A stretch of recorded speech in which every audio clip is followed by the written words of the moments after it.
Being in sunny Florida, we see a lot of skin cancers, and the three most common type are basal cell, squamous cell, and melanoma.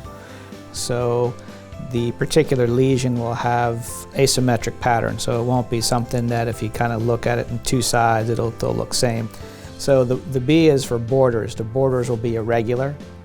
C is color variations. D, where the diameter of the rule of thumb is bigger than a pencil eraser. Those are your ABCs. So you're looking at asymmetry, border irregularities, and color variations. There are quite a few dermatologists that will, if something's on the face, will excise it via Mohs and then send it to me to repair it as a facial plastic surgeon. Mohs is a way of excising skin cancers, and it's typically a dermatologist usually trained in the technique of Mohs. And it's a way to preserve as much normal tissue as possible. So Mohs by definition is a technique, and its end purpose is to cut out the skin cancer.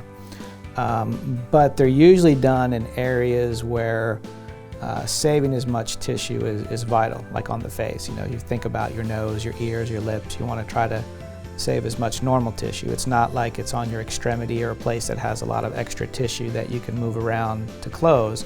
So it's important to get it all, but save as much normal stuff. But then we also just see a lot of people who come in for lesions on their face because they'd rather have a facial plastic surgeon kind of do the removal and the repair.